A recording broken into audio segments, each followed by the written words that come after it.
IPFW plays Lewis College tonight here out of Romeo, Illinois. And Charlie, when you look at IPFW's record in the league, they have 3 losses. Southern Indiana, Kentucky Wesleyan sitting on top of the conference, and to Lewis. Well, right now it's a dogfight. So there's some big games tonight, Paul. Big games, and the biggest game probably of all is going to be next weekend when Wesleyan has to go to Southern Indiana. I'm not sure where the game is held, but those 2 teams have to play each other.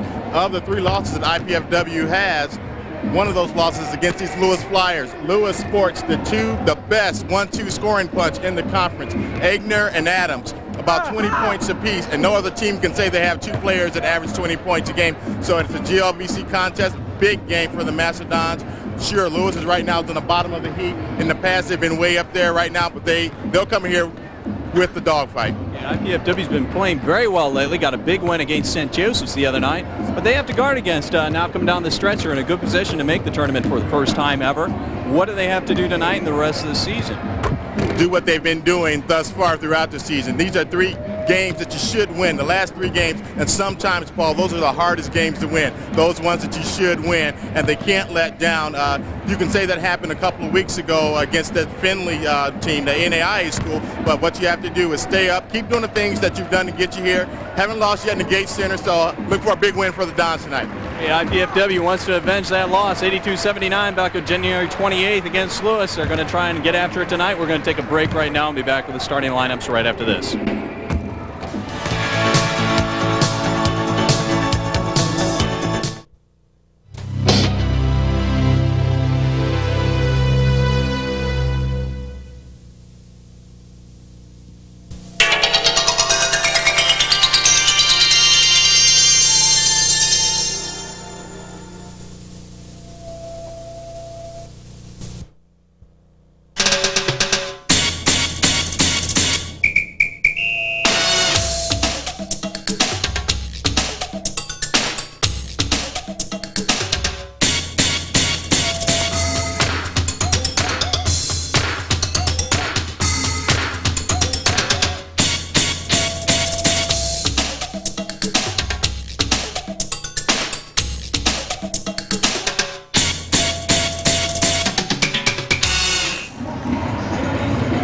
Welcome back to the Hilliard Gate Sports Center. There you see it on the screen. IPFW 16th in the nation. They're going after their first ever NCAA 2 division post-tournament bid. Good evening, ladies and gentlemen. We're going to go to the announcer, Eric Hoy, and he'll run you down with the starting lineups.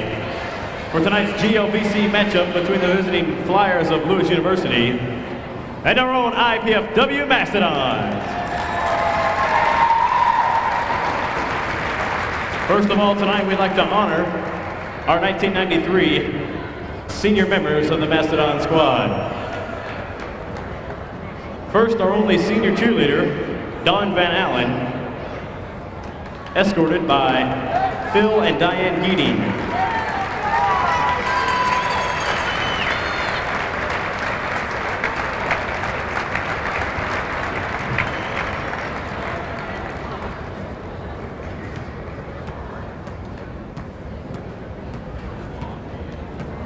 Our manager, in his 4th year, escorted by Harry and Candace, Greg Luchinko.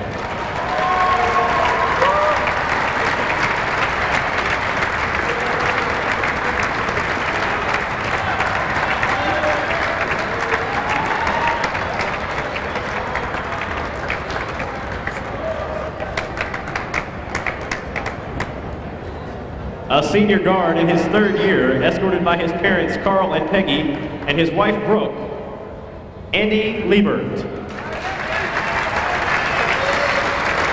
good look at the 6'4" senior. He comes out of Floyd Knobs, and boy, that was a recruiting class down there.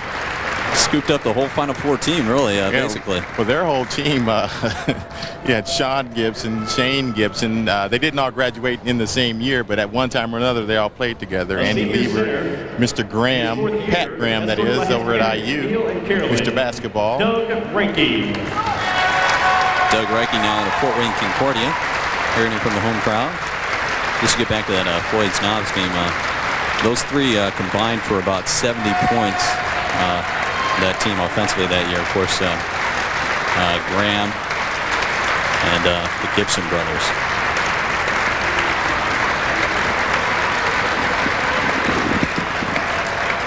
A senior center in his 4th year, escorted by his mother Sarah, John Honstreiter.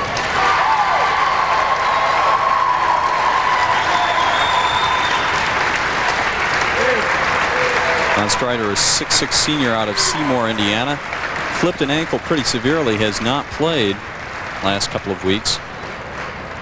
But as promised, he said he'd get back in there.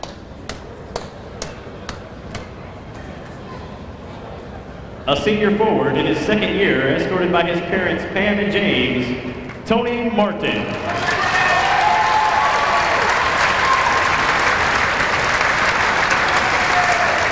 Tony's had a lot of injury-plagued career here at IPFW. It would have been nice to see Tony even get another year for as little as he's played the last couple of years. A senior point guard in his 2nd year, escorted by his mother Marilyn Goodman, Andre Walton.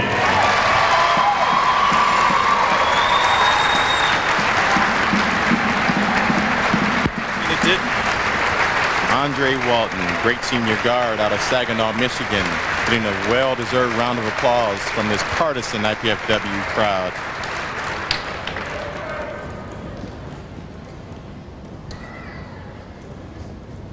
A senior forward in his 3rd year, escorted by his parents Pat and Mary, Pat Murphy.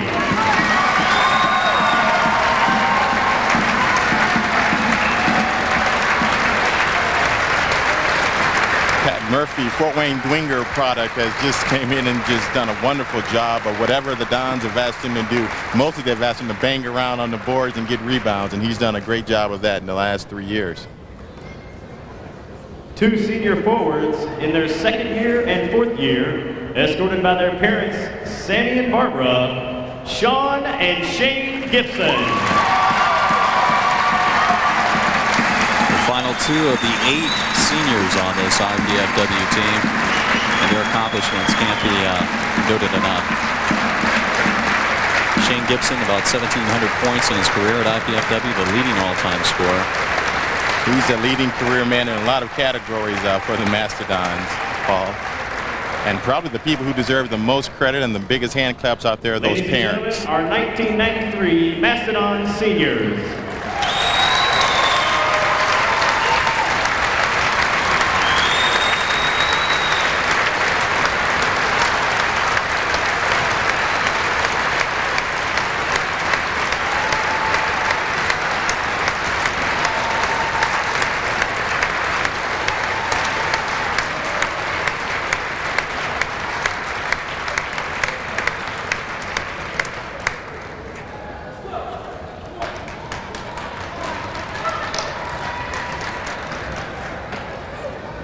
Now back to the business at hand. The Dons have a basketball game to go out and win.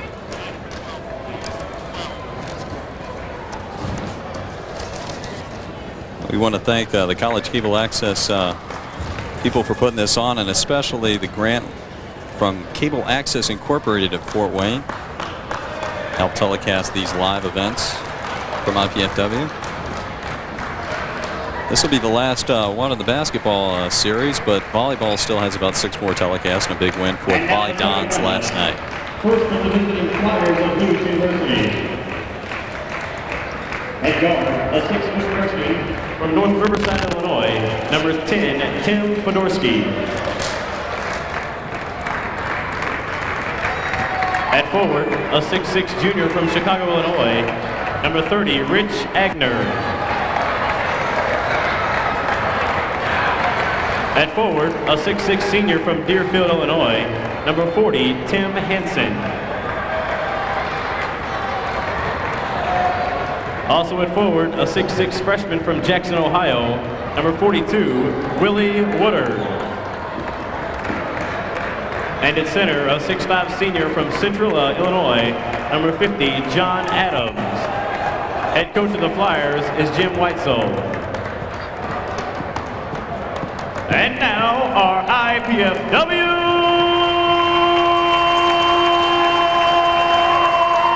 Mastodons.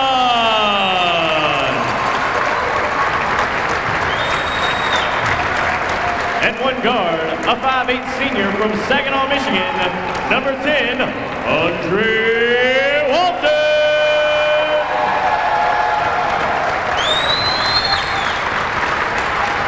And the other guard, a 6'5" senior from Lanesville, Indiana, number 24, Shane Gibson.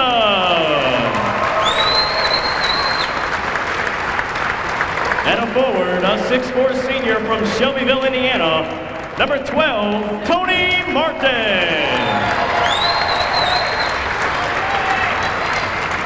In the middle for the Mastodons, a 6'6" senior from Fort Wayne, Indiana, number 54, Pat Murphy. And in the other forward for the Mastodons, a 6'7" senior from Lanesville, Indiana, number 41, Sean Gibson. Head coach of the Mastodons is Andy Piazza. He is assisted by Dick Dumanian.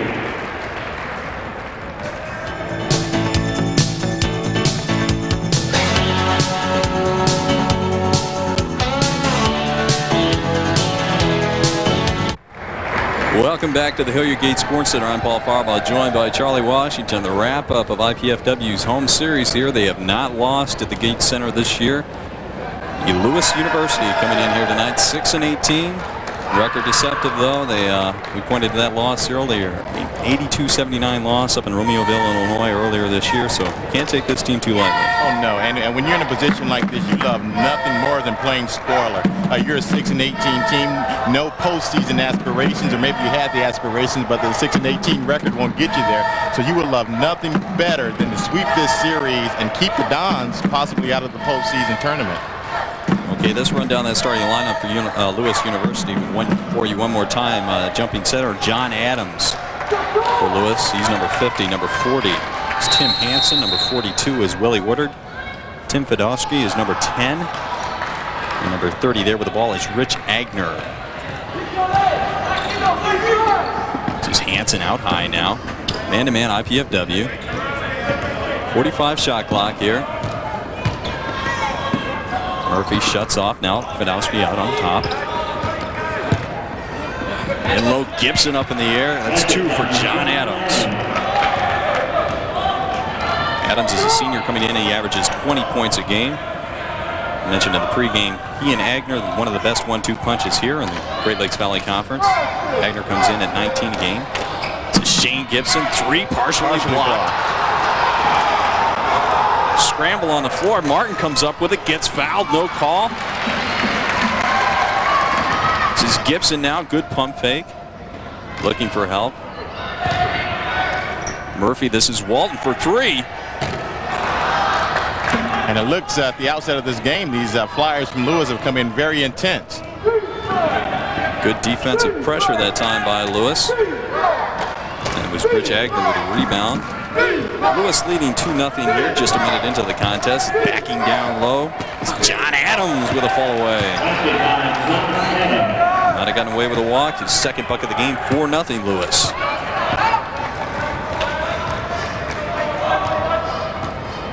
Man pressure by Lewis. Those 6 wins, 5 of them have come in the conference. At times, steal. Fedorowski with a steal, now inside alley-oop. Adams can't come up with it. Walton back the other way. 3-on-3. And they were really going for the kill, the early kill, in terms of taking this crowd completely out of the basketball game with the rim shaking. Just couldn't connect that time. The pass from Agner just a little too high for Adams. Another turnover for IPFW. That is the second. Off the head of Tim Fedorowski. We'll get his name right. Inside, they like to work to Adams that time. Bad baseline pass stolen away by Sean Gibson. Great good pass. no look. Agner's going to pick up the first personal. That is the first foul of the game. Just 2.5 minutes in here.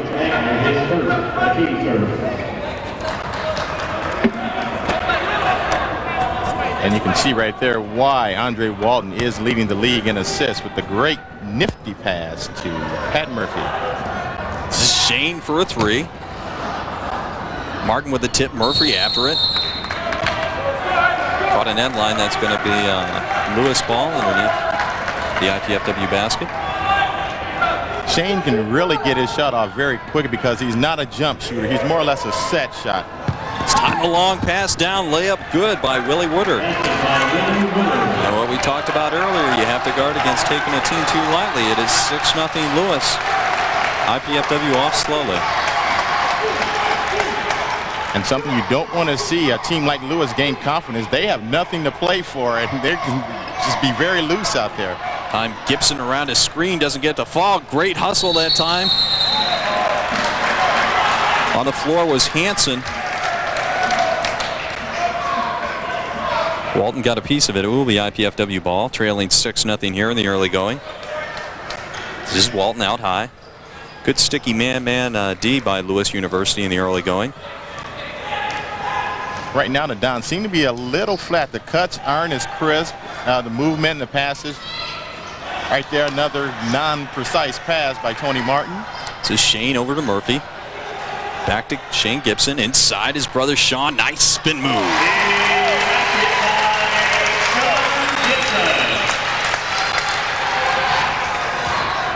First two of the game for IPFW, 6-2 now. Martin with a near steal. And the rebound. Walton on the break, forcing the issue. Gibson spots for a three. Can't get it to fall. Adam pulls down the rebound. Boy, and Lewis is out in a hurry. That's number 40, Tim Hansen. They are not bashful. Pushes it up to 9-2, a 7-point lead for Lewis. And they have come out playing well. I want to ask you here, Charlie, is it a new lineup here, the team that doesn't play with each other very often at the start of a game? Partially what you probably have is a tribute to the seniors. If you look on the floor, you see all seniors. It's probably a tribute to them. That time, second foul is going to be picked up by Rich Agner, and that is a huge foul for him. 19-7 a game, averages 8.5 rebounds. And we're only 4 minutes and 15 seconds into the game now.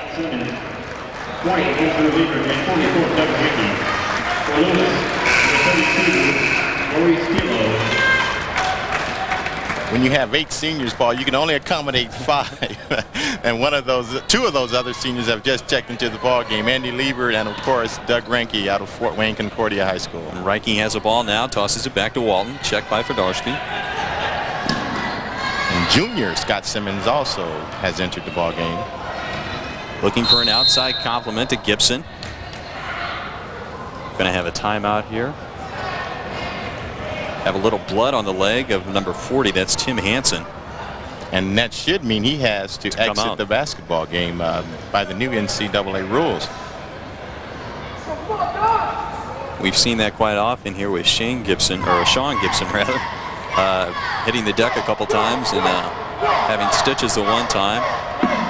Has to change the uniform if there is any blood on the uniform. This is just going to be a quick tape job. Well, this is the wrong ruling. That, to my knowledge, and I may have the ruling wrong, he should have to exit the basketball game. Okay, Hansen gets it wrapped up now. Ready to get back to action. Lewis out early, 9-2. And I think Coach Andy Piazza has just alerted the referees of that new ruling. This is Rankin with a rebound. Walton down on the blocks. No basket. And you just saw an example of his strength. He's 5'8", and number 42 from Lewis, Willie Woodard, goes at least about 6'6", and he just handled him on the post. He had to push him out of the post. And that might be a generous 5'8", but he certainly plays bigger than that. This is Liebert for three. Good follow by Simmons, doesn't get the fall. Adams pulls down the rebound. Lewis now back on the attack. IPFW needs a defensive stop. New player in the game, that's number 32, Maurice Kilo for Lewis University. Fedorsky. That's Hansen. This is Kilo for a three. Gets it. And normally you tell a guy that just enters a basketball game, get up and down the court a few times, get into the flow of the game, and he just comes in and nails a three. Very fluid. This is not a 6-18 ball team the way they're playing the first 5 minutes here. 12-2, Lewis out. This is Gibson down on the block against Adams. Spin move. Nice move off the glass. Doesn't go. Tries to get a rebound. Ranking blocked. Going to get a foul call here. That's the second on Willie Woodard. If you wouldn't have gotten the score there, Paul, you almost have to call a timeout on this sequence right there. If you don't score there, and we still haven't yet, but we do have a chance to get some free throws out of this. You noted a few moments ago about a 6-18 basketball team, but what you have sometimes, some teams just match up tremendously against other teams. Has nothing to do with the records. Throw the records out the window. You're talking about individual matchups. And it could be that this Lewis basketball team just matches up tremendously well against the IPFW Mastodons. Absolutely. Well, Reinking missed the first. He's a 70% free throw shooter. We'll have the second here. Gets it to fall. That makes it 12-3 ball game. You might be right, Charlie. Lewis looks like they have a good blend of inside and outside game. There's a turnover. Walton up with the ball. 2-on-3. This is Simmons out top. It could just be a matter of their individual matchups being very good against the Dons and not that way against some other teams in the conference. Obviously so. Absolutely. One to watch is Adams on Sean Gibson. Number 50. Adams comes in at 20 points a pop. Shot clock down to 20. This is Gibson. Simmons over to Walton. He's free. That's a three. Gibson undercut underneath. No call. Gets the rebound. Last touch by Reinking. Going to be Lewis ball coming the other way. And that has to be a foul, not on the shot that time by Sean Gibson, but on the rebound. He was clearly undercut by the Lewis defender. Substitution now. John Hunstrider going to come in. Sean Gibson coming out. He has 2 points. And that's a good substitution. John Hunstrider is a hard-nosed cheerleader type of player that comes in for spark. And right now, that's exactly what you need, some spark. A 12-3 deficit. Hunstrider not only leads by his actions, but verbally on the court as well. This is Kilo getting loose on the baseline. Missed defensive assignment that time. Kilo now with 5. This is Simmons once Reinking in the low post. Liebert, that's a 3. Simmons with a great board underneath. Took steps though. He got up there. Scotty got up there for that rebound. Great rebound, but he heard footsteps and took a few after he heard them.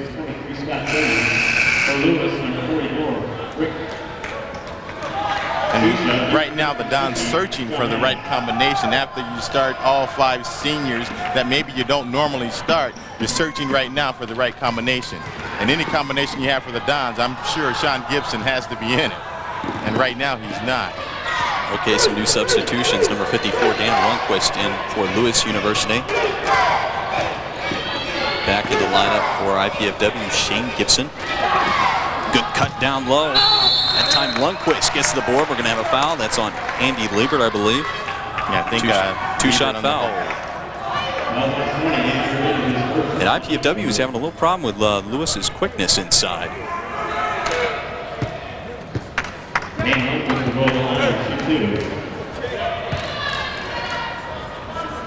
Right now it seems that this Lewis team is a little quicker than the Dons right now, or it appears so, because they're making the decisions quickly and getting easy, good looks at the basket just about on every possession. As you see on the replay here, good look at the basket, and good offensive rebounding position. Back to live action. Lundquist hit them both. A 65% free throw shooter nails them. It's 16-3. IPFW having a hard time getting the ball down low. And just as I say that,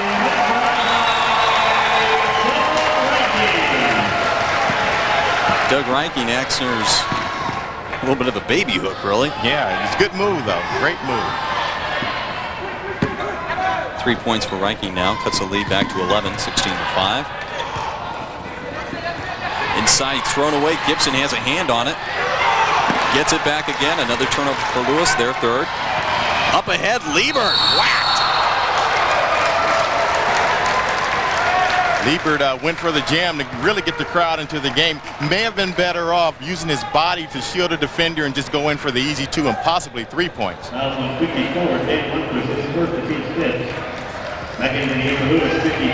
Couple substitutions now for Lewis. John Adams back in the game. And Andy doesn't quite have the same spring that he used to have before he had the surgery. Andy really had springs before the injury. Not bad now. Wish he had springs like he has now, but he really used to be able to get up. Wearing the knee brace on his left knee. Lieber gets them both. Now a 16-7 score. IPFW chipping away. It was 16-3. Fedorsky with the ball. In low, we're going to have a foul on Kilo. His first, team 6th. 33 for Kilo, his first, team 6th. Time just tried to run his way through a screen that time. As we see a concerned at the moment, Coach Andy Piazza of the Mastodons. Well, IPFW has done absolutely everything right coming into this ball game tonight. They control their own destiny. Kilo picks up his second foul. That's going to be free throws. And a big discrepancy on the fouls, that being the 7th foul on the Lewis Flyers, and the Dons only called for 1. Has it seemed that bad to you, Charlie, as the game progressed? Have you seen fouls being committed by both teams, or has it been Lewis just the more aggressive team? Probably right now the more aggressive team, looser team, obviously so. But before the half ends, I would guess that the fouls will even out somehow. The referees have a way of doing that. Lieber gets his 3rd and 4th points. Problem for Lewis, though, 3 players with 2 fouls already. We're only 8 minutes into this contest, at the 12-minute mark.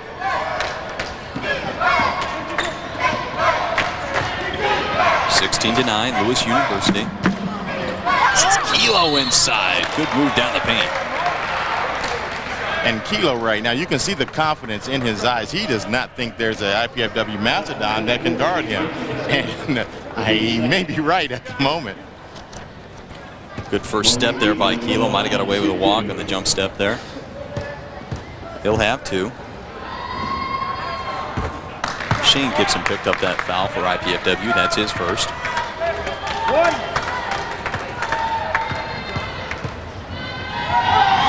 Right now the Flyers definitely a little quicker to the spot. Kilo now has 7 points. Team high for Lewis. That's Reiking. Didn't look at the basket that time. Kicks it back out to Walton. He's going to reset. And they look to be in a 2-3 zone, probably because of their early foul trouble, actually. Liebert inside. Good look. Reiking cutting to the basket. And that's where you have to get the ball. Great movement. Get the ball into the middle of that zone, and you don't bounce the basketball against the zone. Unless you're going all the way. Don't put the ball on the floor, and that was a great example. That time, good weak side cut. Lundqvist is going to have 2 foul shots coming up. I wish we can get a better look at this Flyer offense, because it seems that just about every time down the floor, they're getting a great look at the basket. And the offense apparently is confusing the Mastodons at the moment, because they have really stopped the Flyers on few occasions tonight.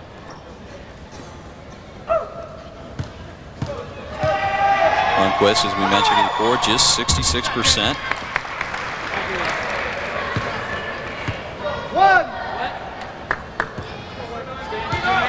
And foul was indeed on Reiking. Lundqvist, a 6'5" forward out of Rochelle, Illinois. He now has 4 points, pushes the lead up to 9, 20-11. Was 13 at one point, 16-3. Kilo with a tip there. This is Shane. That's an active zone that they're playing right now. And that's the way you want your zone to be played. Not just playing areas, but they're playing people. They're playing the people in those areas. 12 on the shot clock. Good look that time by Walton. Gibson now has 4. And as any defense would do, once you rotate the ball a few times, they tend to get out of position. And that's what happened to the Flyers that time. IPFW sticking with a man-to-man. Short on the jumper that time. It's Agner, second leading scorer on the team. IPFW with the chance to cut it to 5, possibly 4. This is Gibson on the block. As Ranking thinks about the free throw. Inside Gibson, good up and under move. Sean has such long arms and long legs. He just turned a 6-footer into a layup just with the reach. Once again, Lewis pounding it in low. That's Agner for 2. Boy, if they get him off, IPFW is going to be in a little bit of a problem. 22-15 Lewis right now. Tony Martin getting ready to check in. This is Gibson, good seal that time on Adams. Liebert open for the 3. Gibson is out of bounds. Lewis ball.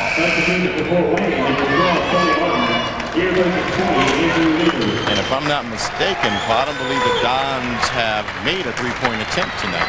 Have not made a 3-point attempt. I believe they've even taken 4. Have to check the stats. We'll have them for you at halftime. On the other hand, Lewis has made 2. I believe they're 2 of 3. Here's Agner out top. Adams.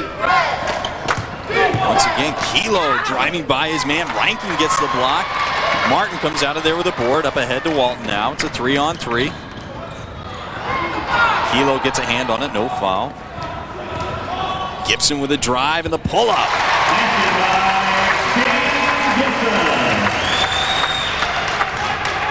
That's Shane's first 2 points. It's now a 5-point Lewis lead.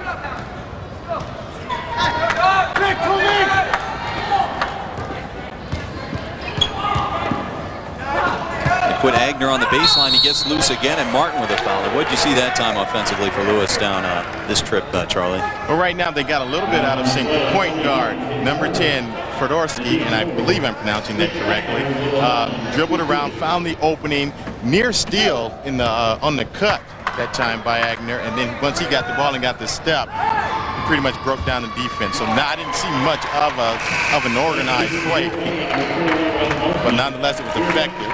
A substitution now, and Ray Walton going to get some time on the bench, catch his breath. Les Marcinick in now for IPFW. Agner missed the first.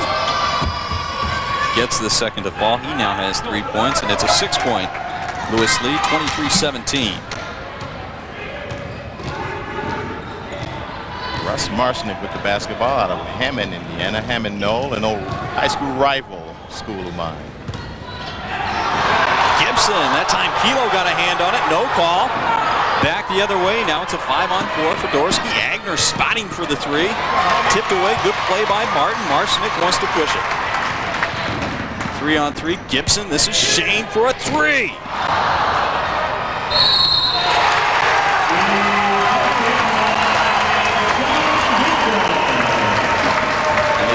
Do it the new way, do it the old-fashioned way. The conventional 3-point play.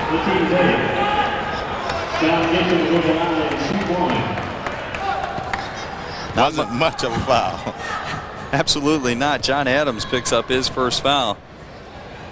From that angle, you couldn't see it. He might have got him with a body from behind. Sean does indeed complete the 3-point play. He now has 9 points, and it's a 3-point lead now. Good production from Ranking. He's coming out now. Pat Murphy coming back in the game for IPFW. Ranking leads with 3 points and a block. IPFW putting on full court pressure now. Falls back once the ball gets in the point guard's hands. This is Kilo, a good one-on-one player.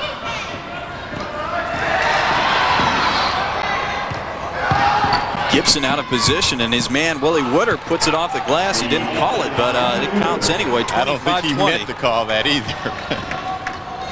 He'll be telling the fellas he did. It's 4 points for Woodard now. Cut by Shane Gibson. You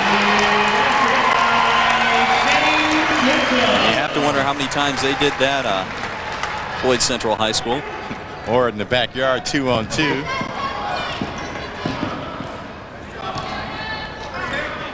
I played a lot of one-on-one. I'm sure there's some great stories there. Sean's probably used to getting knocked around and bloodied up. He has a lot this year. This is Kilo, guarded by Gibson. Inside, Murphy gets a hand on the ball, and IPFW covering the passing lanes a little bit better right now. Yeah, and that was a bad passing angle and a bad pass. A bounce pass probably would have been the better pass, but the angle just wasn't there from the outset. Russ Marksnick coming in, gave Andre Walton some good time, catch his breath. Hansen to inbound the ball. This is Agner. Nice pass that time. Adams with a big time jam. That was big time. That drop step was big time. Good pass from Agner that time to set it up. Murphy in low. Behind the basket. Adams pulls out the rebound. 27-22. Just under 7 minutes to go here. Agner open for a three. Doesn't take it. Looks again. Great bounce pass again to Adams.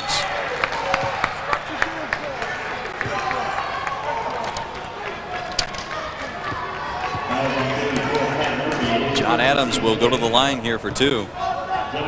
Same play, just run at the opposite side of the floor. Pat Murphy picks up his first foul. And Agner's a 38% shooter from three-point land, but he seems reluctant to take that three-pointer. He'll either go for the pass or drive to the basket and then dish off. But a 38% shooter from three-point land is not bad at all. And what that actually does, it translates into well over 50%. Because, you know, you add 3 points at 38%, you're probably talking about 2 pointers at about 50+%. Anytime you can hit better than 33, you can figure out the math. Yeah, that's up around 50% from 2-point translation. Adams misses his second, pulled out of there by Murphy. 6-point lead now for Lewis, 28-22. This is Simmons. Inside, this is Gibson working hard against Adams. Thought he got all ball that time. Let's see what they call the foul on. Adams picks up his second. Good look that time, I must say. From that angle, it looked like Adams had his hand all over the ball. 2 for Gibson now.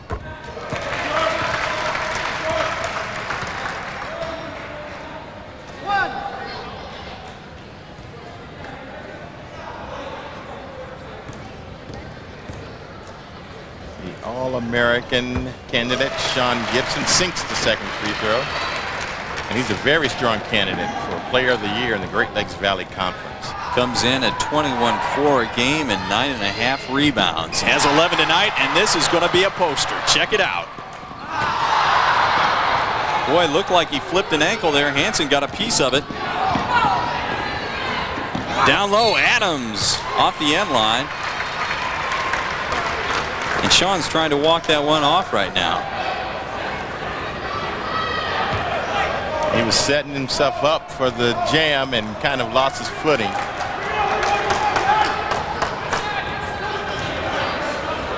Four-point lead for Lewis, 28-24 right now. Still sticking with that 2-3 zone. Came out and a man-to-man was very effective. Simmons getting loose on the baseline. His first two of the night. Great pass that time by Gibson. Lewis is going to take a timeout to talk about it. Jim Whitesall has seen enough. A 13-point lead is now down to 2. Just over 5.5 to go here. It's 28-26 Lewis University.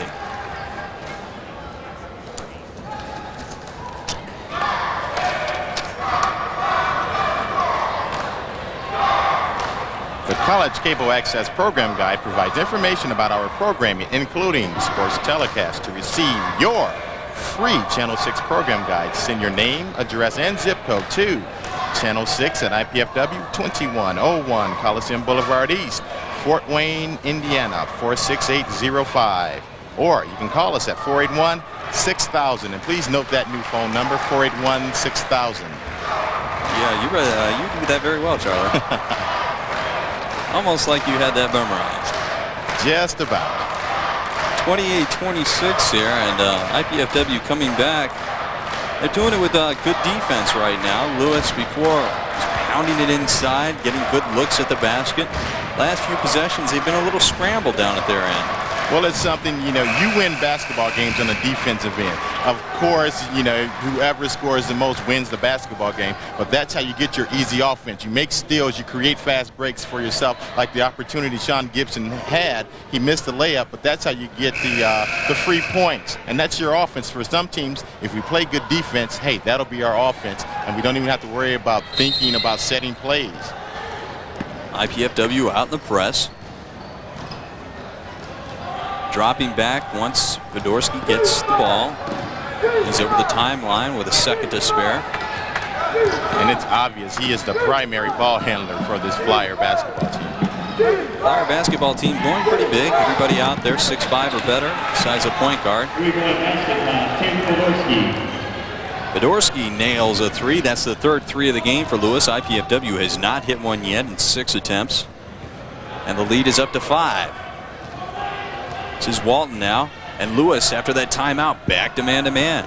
They have, I believe, 4 players now. Yes, 4 players with 2 fouls apiece, including their big guns, Adam and Agner. This is Walton. Simmons had a shot. Very patient. Martin loads it up, can't get it to fall. Murphy crashing the boards hard. And Gibson with a rebound there. And if he cashes in on these 2 free throws, he should shake Mr. Murphy's hand. That was his effort to keep that basketball alive on the board. See the replay. A lot of times, Tony Martin, he had to recock that shot. Many times when you do that, that puts you out of sync, and you, more times than not going to make the basket. Gibson misses his first free throw of the night. Was a perfect 3 for 3 before then. Gets the second to fall. He now has 12 points. And the lead is 80% on the evening thus far. Leads back down to 4 now. And the pressure once again. Get it over this time with 3 seconds to go. Shot clock not really been a problem tonight for either team. It's Hansen inside. Stripped away. 6 turnover for Lewis. Murphy got away with a walk. Doesn't get the lane to fall. And Fedorsky now going to slow it up. Dons now have missed about 3 or 4 easy opportunities. This time Martin, a repeat. He's looking, he sees Walton, fakes to him, gets the bucket.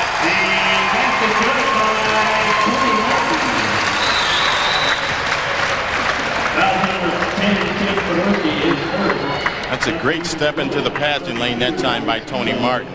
And he prepared himself. Any young players out there, you see how he went up with 2 hands. When you know you're going to get hit, and as he thought he would be, he went up with that basketball with 2 hands. Didn't try anything fancy, just wanted to at least get the ball on the glass, and he turns out a 3-point play. And now IPFW is as close as they've been the entire night. 31-30, Lewis in the lead. Martin now has 3 points for IPFW. Overplay there on Agner. He steps around Martin, can't glass it home. Murphy fighting for the board, and Martin will get credit for the rebound. Walton ahead, bullet pass. And had that been Gibson on the receiving end, it would have been probably a slam. Yes. That one had some mustard on it.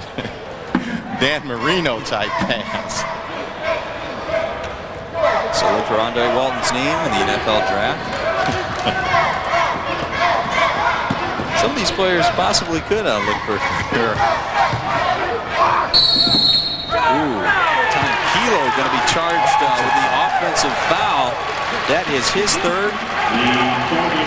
And Lewis is over the limit, so the next player controlled foul will automatically be 2 shots for IPFW. Time just out of control. Great step in. And that's what Tony Martin will give you. Some of those intangible things. You just saw him get a 3-point play, but a lot of his contributions to this IPFW basketball team you won't see in the box score. Kilo tied with Adams for Lewis with 7 points. Team high right now. Lewis in a man-to-man. This is Martin wanting Gibson, gets a screen, finds Murphy. Murphy wanted to slam, blocked away. Adams comes up with it. Adams is strong underneath that basket. Good looking ball player. Adams, 6'5". 210. 220, I think they list him at. He could add a few more on it. He's a good-looking ball player down there, and it's not fat. And if he plays somewhere, there you see the defense. If he plays somewhere, he will not be playing the post at 6'5". No, not at 6'5" on any professional level. You see, just about the only person 6'5" that can play down there is Mr. Barkley. This is Hansen loading up a three, misses badly. Might not even caught the rim. Rankin clears out. This is Walton now. Wants Gibson. They're sagging in on Gibson, trying to double team him anytime they can. Front and back. That time Woodard gets the ball. Great effort by Woodard. Goes out of bounds. Good defense. And IPFW really has to find an outside option because they're sandbagging on Gibson. Gibson with a near steal. Hansen trying to make him pay. This is Agner, 38%. Misses badly. 2 air balls in a row from Lewis. And we've been stuck on a 1-point Lewis lead here. This is Walton, nice cut. Rankin now with the ball, has to do something. Agner pulls out the board. You've been stuck at 31-30 for quite a while now, Paul.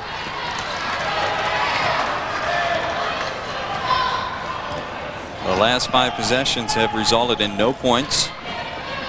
This is Woodard now. Fedorsky has 1-3 in the contest. Inside, nice cut by Agner.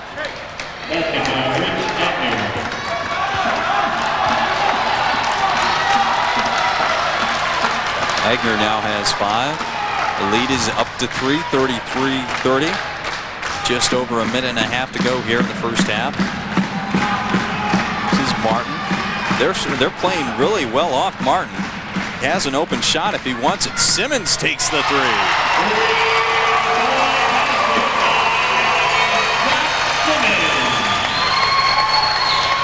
First tie of the ball game. 33 apiece now. This is Hansen beats Simmons off the dribble. Hansen has 5. And this Flyer team has bent, but they have not broken.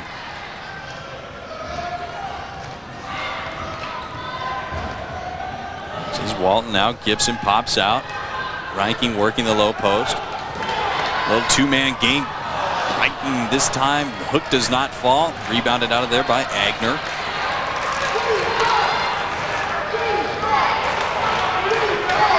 Shot clock and the game clock a virtual tie. So Lewis can play for the last shot here of the first half, up by 2. That appears what Lewis intends to do. Spreading the court right now. This is Woodard inside to Adams. Looks like he wants to go up with it. Double time. Fedorsky pulls it back out. Now 12 on the clock. Takes Simmons baseline, in trouble. Stolen away by Gibson. Now 5 on the clock. Got to get it up. Walton with a good look. Rankin with a slam. Did he beat the buzzer? Yes, he did. He beat the buzzer. Great pass. That's how we want Doug Rankin to go to the basket. That's a big time. Great pass. Didn't worry about the time on the clock. I thought the time would expire on him, and Doug went and jammed it home. That's how you like to see Doug Rankin go to the basket. Hard and strong. And could that be a momentum changer coming out in the second half? You're down by 13 in the first half. You come back, it's a tie score, 35 apiece. Well, you almost, after a basket like that, almost want the half to continue because your momentum has picked up, but now you go into the locker room and hope you don't lose any of that. And we'll be right back, and our halftime feature will be Explore the Possibilities. 35-35, GOVC action, Lewis Flyers and IPFW Mastodons.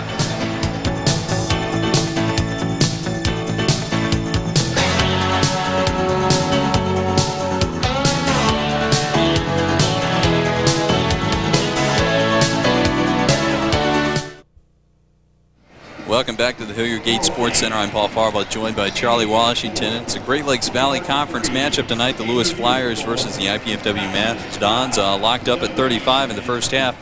Just had the stat sheet handed to us, and some things really stand out, Charlie. Particularly the 3-point shooting by IPFW, 1 of 12. 1 of 12, and Lewis 3 of 6, shooting 50% from behind the arc. A lot of things contributing, 35 to 35. Lewis, 13 turnovers, 5 assists, bad ratio, but they're shooting over 60% from the field overall, so that'll help you. That'll help you overcome some of those turnovers. And it really didn't look like they had that many turnovers. So a lot of things contributing. 35-35 intensity. If that goes, of course, to the Flyers, but towards the end, IPFW got some momentum going in that last play. Hopefully can carry over into these first few minutes of the second half and give the Dons a big lift. Okay, those stats do stand out. We want to run down the personal foul situation also for Lewis. One player in foul trouble, and Maurice Kilo, he had 7 points in the first half. He has 3 for Lewis University. And their two big guns, Rich Agner and John Adams, both have 2 in the first half, so they might be in a spot of trouble if they pick up an early foul. For IPFW, no one really in foul trouble. Pat Murphy has 2, but he has no points. Running down the scoring for Lewis University, Rich Agner, 19 a game coming in, has 5. Tim Hansen has 5 as well. John Adams has 7, as does Maurice Kilo. Willie Willard has 4. Dan Lundquist has 4. And Tim Fedorsky, we're going to go with that pronunciation, he has 3. How about IPFW, Charlie? The Dons, Shane Gibson, 4 points. Sean, 12 points. 3 points for Tony Martin, 4 for Andrew Liebert, 5 points for Scott Simmons, 7 for Doug Ranke. Doug played some very good minutes in this basketball game. We can have a look here. He capped the first half, and we want to see just how that buzzer-beating slam would play for IPFW here at the start of the second half. Charlie, you mentioned earlier that you want the half to continue when you get on a little roll like that, but at least it does give IPFW some confidence going into the locker room at half. Yeah, being tied is much better. I don't care what people say when they say, hey, they have to be happy being down 10 points. No, I'd rather be up. And Lewis, that may do something to their psyche, being tied as opposed to being up those 2 points. Okay, there was Ranking's last 2 of 7 points. We're getting ready here for second half action. Probably beat this horse to death, but Lewis only 6 and 18 coming in tonight. 1 win against IPFW earlier, and Charlie, you mentioned some teams just match up well, and that appears to be the case with Lewis. They have big men, but not so big that they can't maneuver well. They run about 6'5", 6'6", but they're very quick. Very agile, big men, and that poses a problem to some of the IPFW players. Individually, the IPFW Mastodons are not a quick basketball team. Collectively, as a team, they do a lot of things cerebrally and get the job done mentally, and they're not bad by any stretch of the imagination physically. But I think on the quickness side of things, Lewis has a greater advantage. But the Dons, again, more experienced basketball team. They've been there before in a situation where they have to win to get into the tournament. This game means more, so hopefully their intensity will be much higher in the second half. Okay, we'd like to take this time right now to thank the Cable Access Incorporated people of Fort Wayne. This College Cable Access sports presentation is underwritten in part by a grant from them, and we appreciate their contributions to IPFW sports telecast. I misspoke a little earlier, much earlier in the program. Shane Gibson needed 27 to pass 1,700 point mark here at IPFW. He has 12 right now, so he could possibly get that tonight. And Doug Ranking right now is just 1 point away from 700 for a career, and he's 9th on the scoring chart. Sean is 1st. A lot of milestones. This senior late basketball team, these seniors have done a great job, and they're reaching milestones every game they play.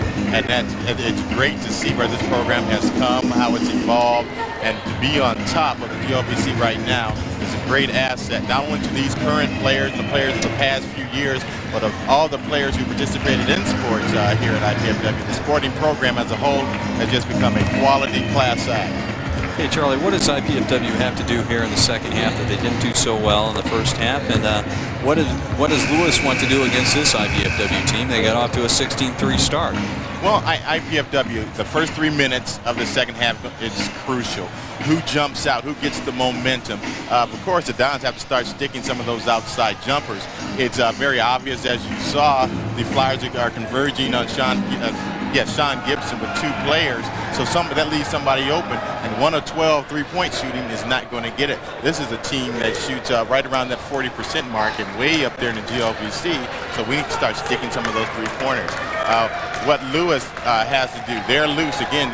They're not playing for a postseason bid. They're just trying to go into next season on a positive note. So they're staying loose and getting up and down on the court and getting the ball inside to Adams and outside to get Agner going. Okay, same starting lineup in the first half as is in the second for Lewis University. Doug Reiking is in the contest for IPFW to start here the second half.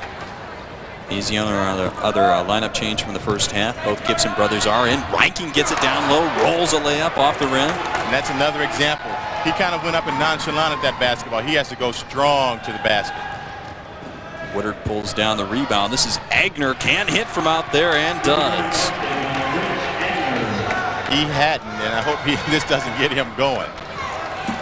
Lewis 3 of 6 in the first half from 3-point range. I want to mention that Shane Gibson is really hot from 3-point range. The last 10 games he has hit 29 from outside the 3-point arc for IPFW.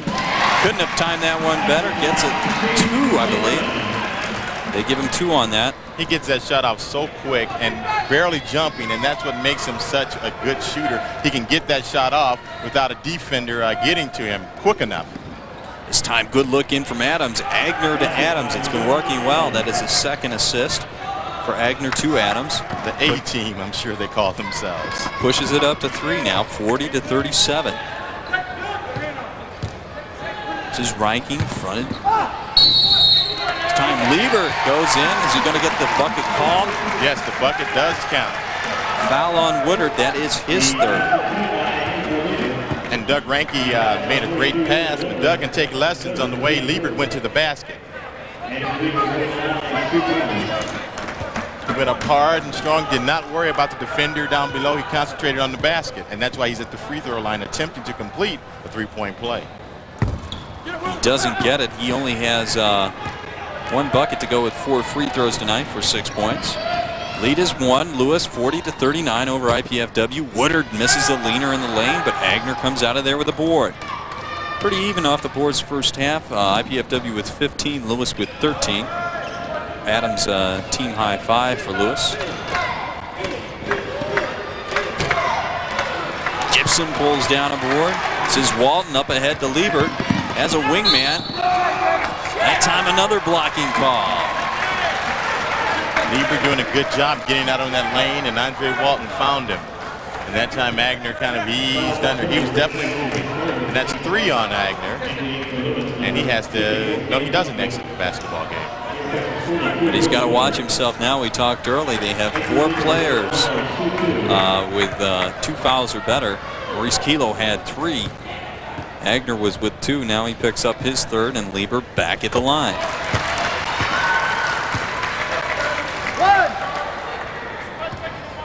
The game right now is right where we started, with Lieber a chance to put the Dons up 1 and doesn't.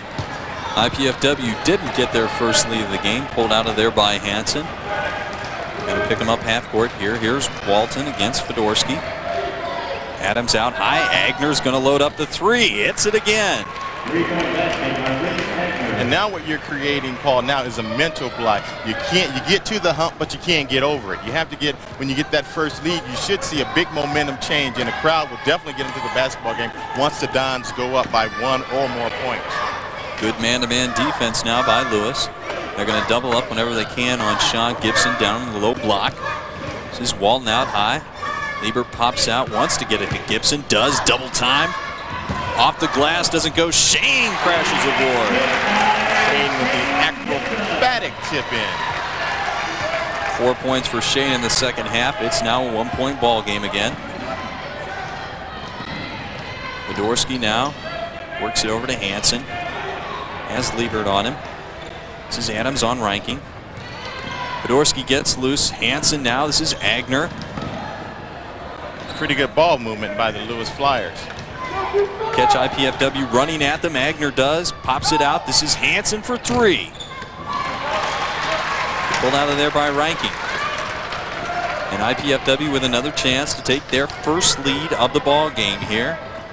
Just over 3 minutes into this contest. Gibson baseline, shut off nicely.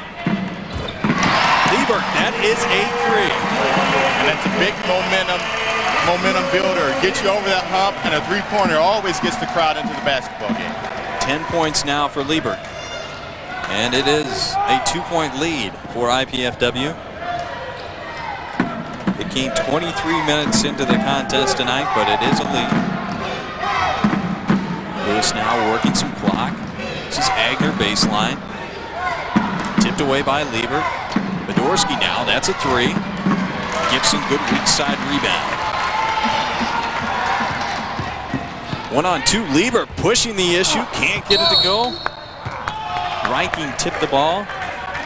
Andy Liebert playing very well. He didn't come up with that bucket, but it was a good drive to the basket. Took a little contact, could have gotten a foul.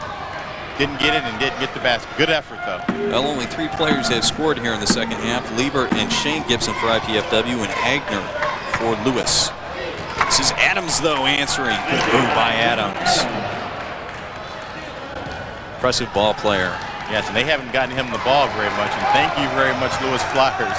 Once he gets the ball down in there, I don't think there's anything Doug Ranke, even with the height advantage, can do with him down low in the paint. Adams is giving up about 3 inches to Ranke.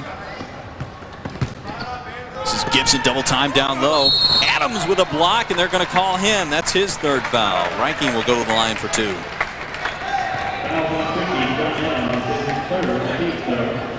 Adams is.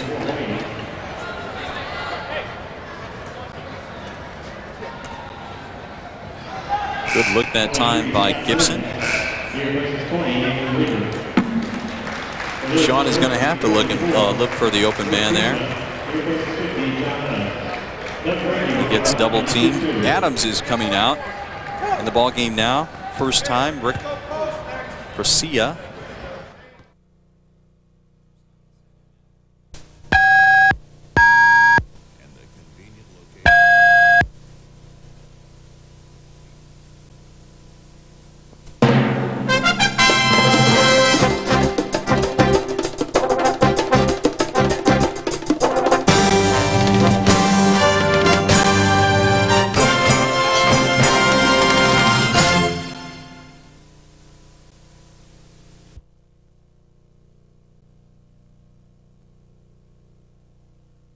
Is going to have to look for the open man there.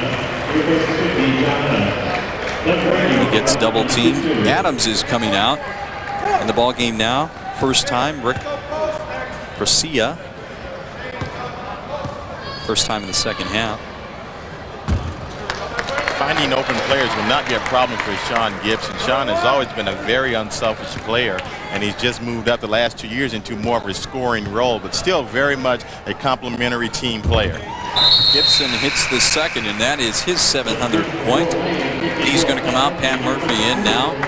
1-point lead for IPFW, 46-45. Full court pressure here. Walton shadowing Fedorsky. I mentioned earlier this Lewis team, a bunch of guys that could fill the forward spots. Fedorsky really the only true ball handler out there. This is Hansen, goes baseline. Fedorsky to reset now. Agner, that's a 3, doesn't go. Rimming out. Walton comes down with a board.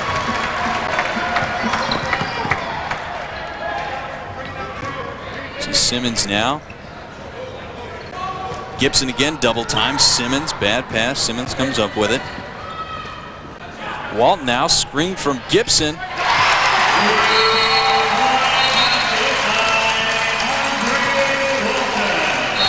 Andre Walton, Paul, is a much better three-point shooter than he's given credit for.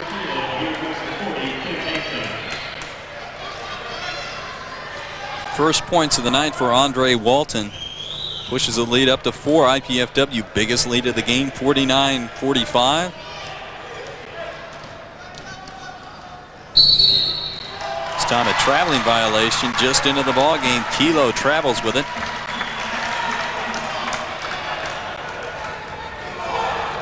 And that's one of those quiet turnovers we missed in the first half. Somehow Lewis had 13 turnovers, and that kept IPFW close when they were behind.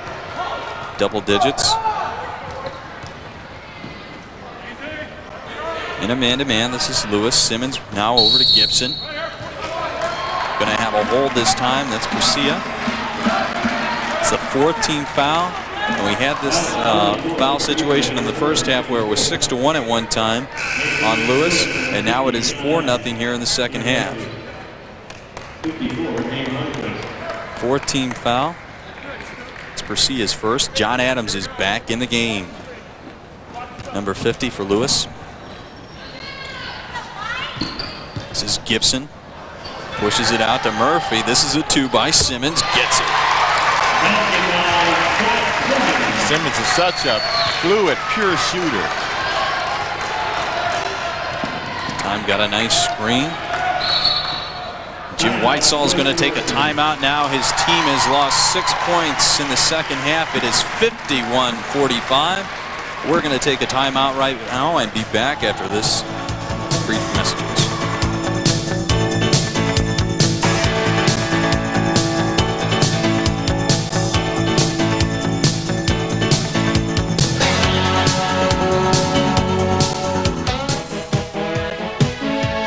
Jobs. It's top priority with many Hoosiers today. Good jobs with good futures. That's what Ivy Tech in Fort Wayne specializes in, training good people for good jobs. The skilled jobs Indiana's future needs. Ivy Tech, what Indiana needs to grow. Call for enrollment information. 51-45, IPFW in the lead now. It's been an uphill battle all the way, down 16-3 in the first half. 36% from the floor in that opening stanza. Come out better now and hit a couple threes. And Ray Walton with 1 and Andy Lieber with 1. Just 1 of 12 in the first half. Lewis, on the other hand, they've got production from their 2 big players, but they need some other people to produce here in the second half as well. Exactly. You can't win with just 2 players doing your scoring, and I think that's why Maurice Kilo was brought into the basketball game. He did give the Flyers some scoring punch in the first half. And a defensive change for IPFW. They're putting Simmons on Kilo and Gibson on Agner. Kilo very effective with Shane Gibson on him. This is Kilo with the ball now. Between the legs, takes Simmons to the hole and misses badly. Walton out of there with his second rebound. He's got a 1-on-3. Boy, Mr. Walton likes to push that ball. And Paul, that seemed to be a very good defensive substitution that time by Coach Andy Piazza. At that time, Kilo just threw the ball up towards the basket. Good move to get open, but just threw the ball up there. As you just saw Andre Walton dividing the Red Sea that time. We didn't catch it there on the camera, but the Lewis coach, Jim Wetzel, is talking to Kilo on the bench right now. Not pleased with that last shot. That's the second foul on Tim Fedorsky. 5th overall, and as we mentioned earlier, IPFW still a goose egg. 7.5 minutes into the second half. That was a very bad shot on the offensive end by the Lewis Flyers after a timeout. When you call a timeout, you want a much better shot than that. Didn't come out of the offense. Walton hits his second free throw. That is 5 points for Walton now, all in the second half. And the biggest lead of the game is now up to 8.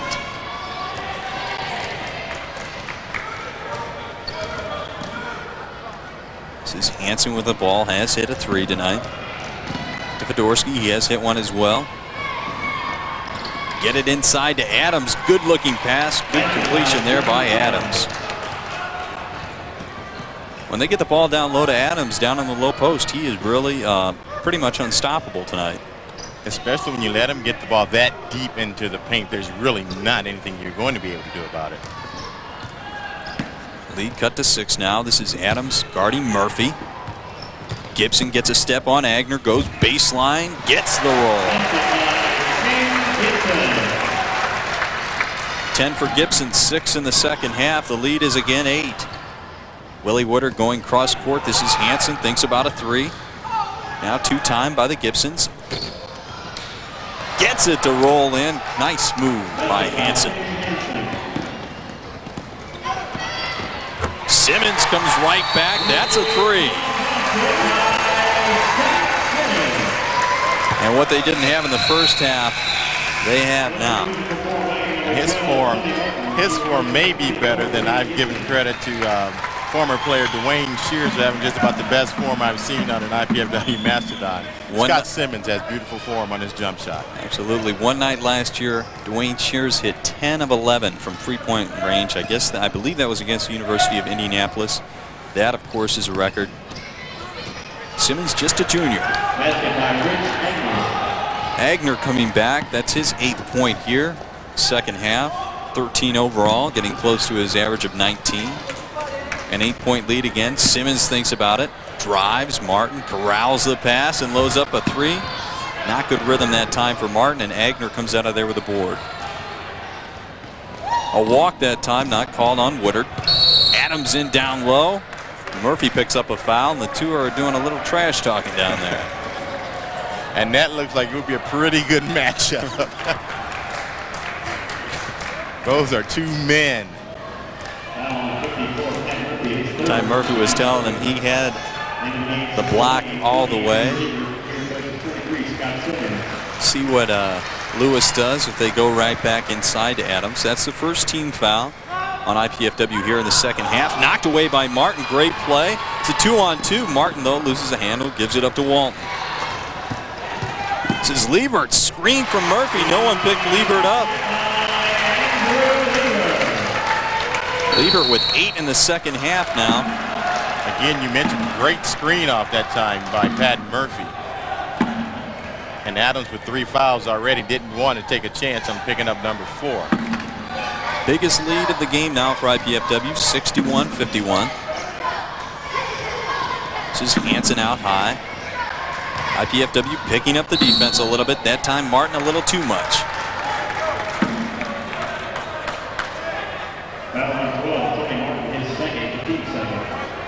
That is Martin's second foul.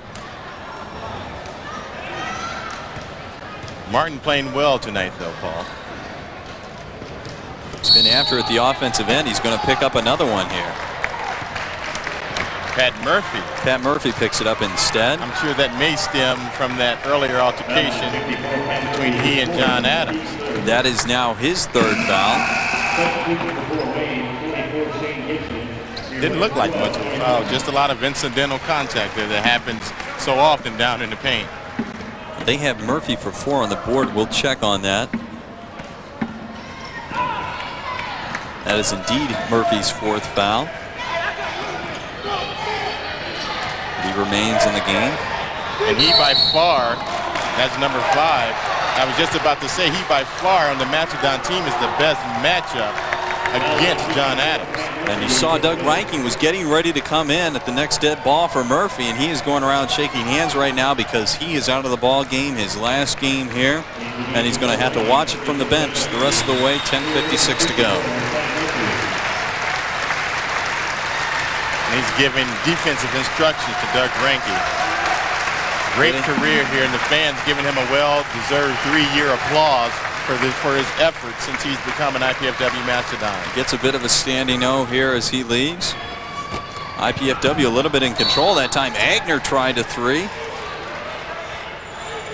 And Lewis now beginning to force things a little bit. What was so effective for them in the first half, being patient and working the cutting offense, now they're taking the outside shot and being satisfied with taking that outside shot. Well, and you live by the sword, you die by the sword. This is Walton now up top. Flashes inside. Good cut by Gibson. And he's been watching brother Sean using the rim as a defender on a reverse layup.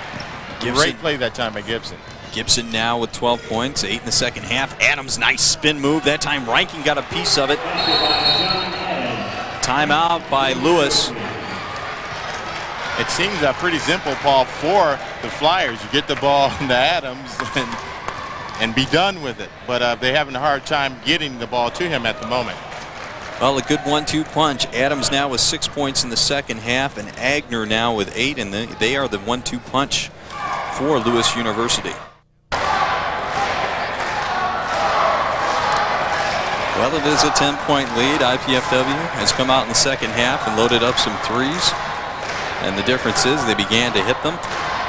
Good production now from 4 different ball players scoring well. Shane with 8 in the second half, as Andy Lieber has 8 as well. Andre Walton with 5, and Scott Simmons with 5.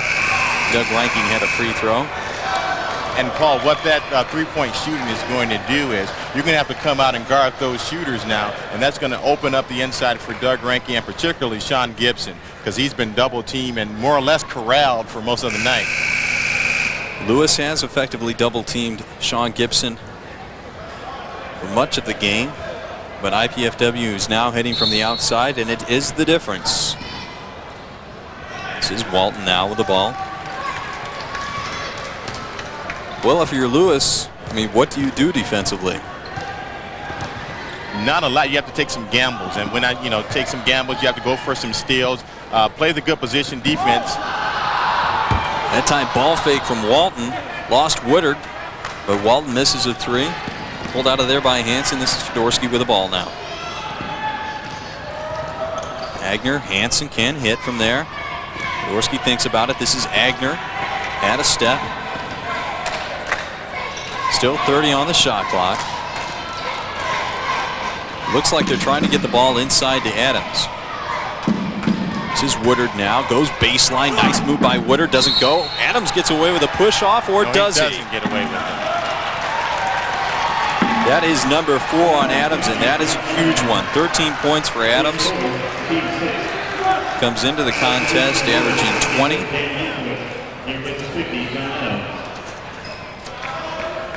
He is coming out of the ball game right now, and when he came out before, IPFW went on a lead, little run to take the lead for the first time, and he comes out with Lewis down by 10 points.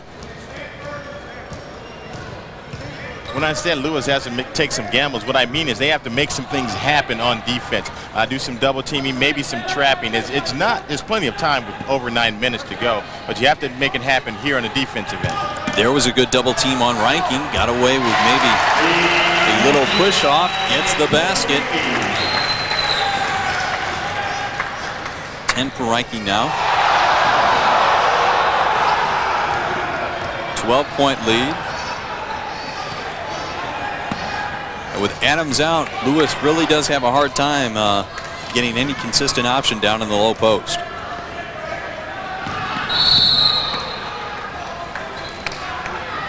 That foul is on Andy Liebert. That is the team 5th foul. 2nd on Liebert.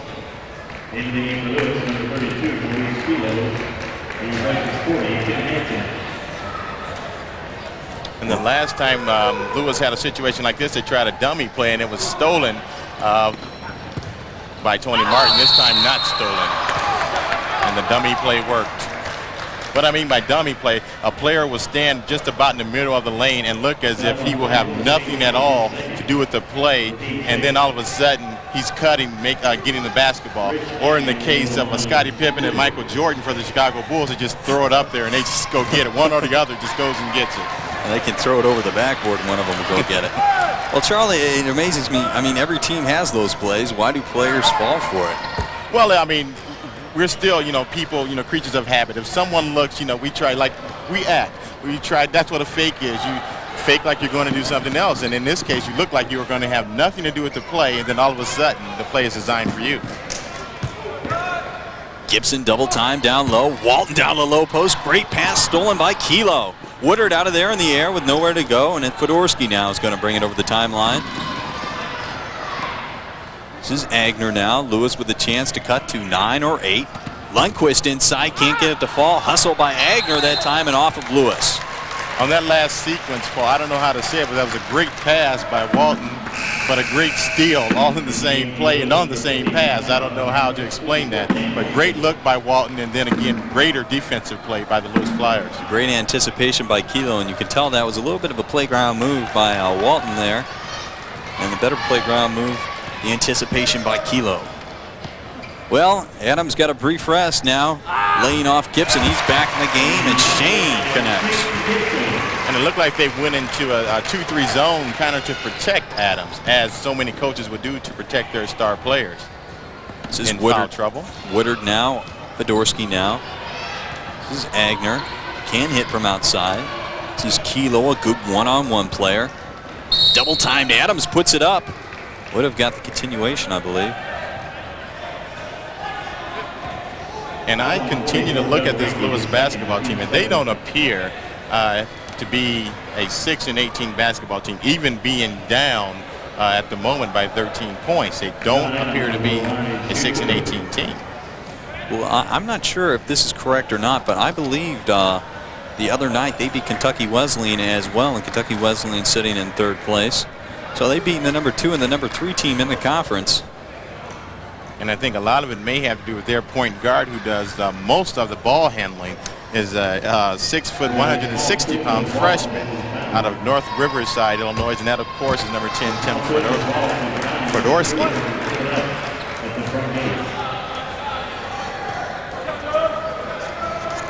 Try and check on Lewis's record for you and get that information along to you.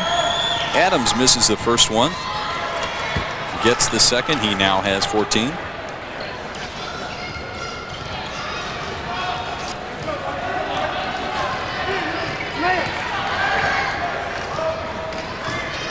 Charlie has just pointed it out that they had a 5-point loss to Kentucky Wesleyan. This is Liebert, 3 rimming, no. Ranking with a good board, tipped away that time, blocked by Agner. And it looked like the Dons got a break, but the Flyers got a break. I think Doug Rankin was fouled, so it's even now on this sequence. This is Walton, loads up a 3. Gets nothing but air. A couple players on the floor. Agner pulls out of there with a rebound. This is Fedorsky. Woodard with a step that time, probably should have gone straight up with it. But they do very actively search for their big man, number 50, John Adams. This is Agner now, loose with a leaner that time, pushed off. Is he going to get away with it? He does. Boy, and Rankin got poked in the eye that time. It was 4-0 in fouls Lewis early on, about 7.5 minutes in, but IPFW now has 8 fouls in this second half, while Lewis has been stuck on 6 for a long time. And when they send the box scores in to the commissioner, the fouls will look very even throughout the game, although we, sitting up here, know that they actually weren't. John Honstreiter in the game now for IPFW. That was Ranking's 3rd foul.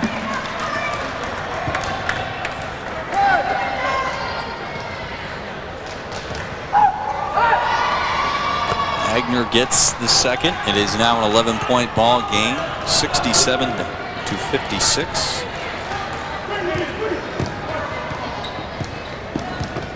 This is Walton out high. Man-to-man, and that time Woodard picks up a foul on Shane Gibson. That'll put Gibson on the line. And that was an example of taking a chance right now. Shane put the ball out there, so Woodard took a slap at it. And if the referees don't call it, that's a great play. And what you have there, Paul, is if you play aggressively all the time, that could have been a situation where the referee would not have called that. A la the Detroit Pistons and the New York Knicks, the current bad boys on the NBA form. Gibson hits the first. And the second as well.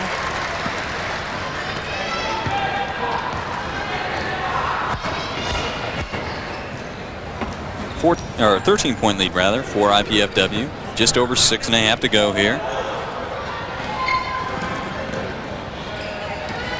That time Honstreiter with a good overplay on Adams. Adams scooting after it on the floor, can't get it. That's great hustle on the part of both teams there.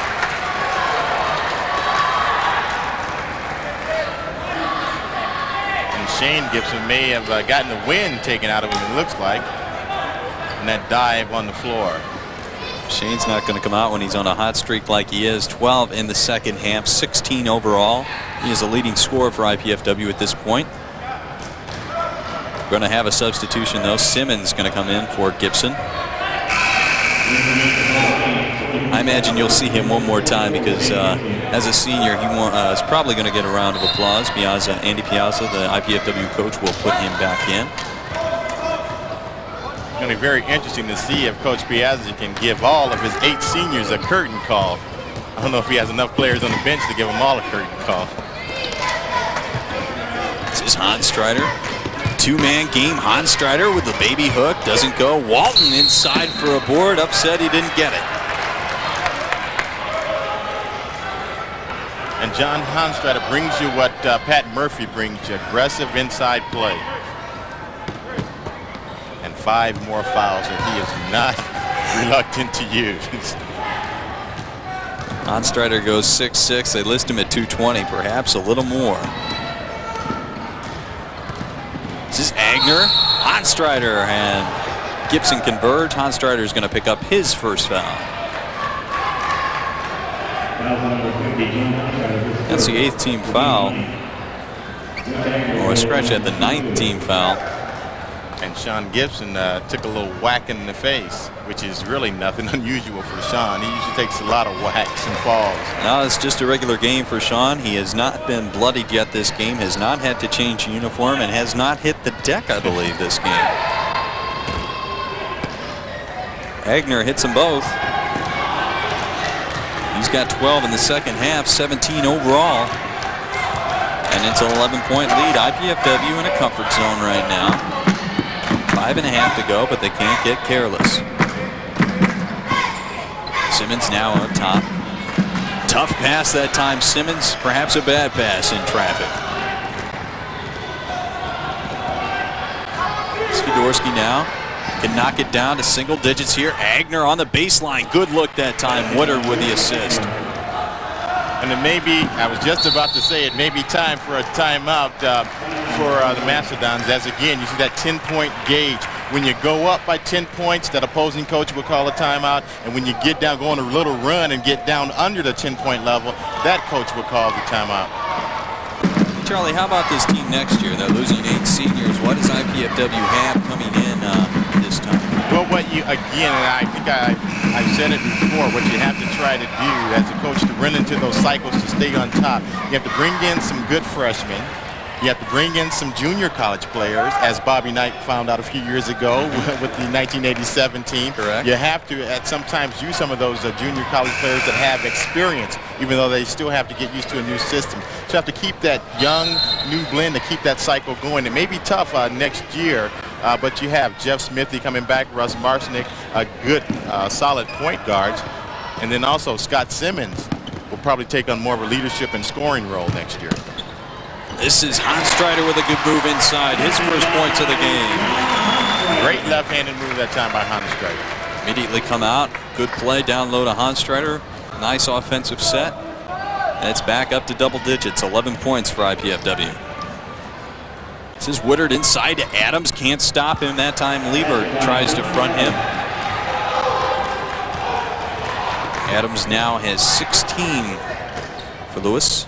The only thing you can try to do is not let him get where he wants to be on the floor. And every time he gets the ball, he gets it right under the paint. All he has to do is turn and shoot, even with the defender in his face. If all you're doing is turning and shooting with superior jumping ability and bulk, it's not a problem. That's a 3. Shane Gibson lighting up here in the second half. 15 in the second half, 19 overall. That time, Agner might have got away with a walk. Walton saving the ball, catches an end line, though. Good hustle that time by Andre Walton.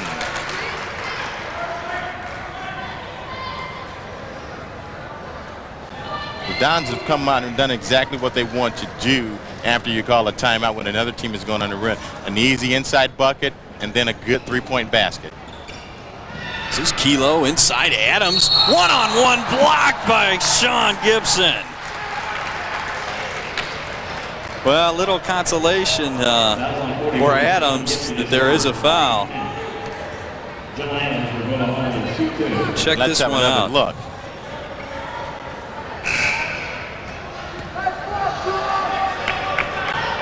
A little bit down underneath. Could have been a foul. Up top, great block. Underneath, a little body contact. Hand-to-hand combat. Did get him with a hip, so that is Gibson's first foul. And redshirt Ben Franklin says, good block all the way.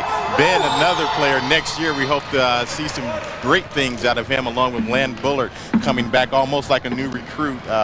He'll end up being a fifth-year senior.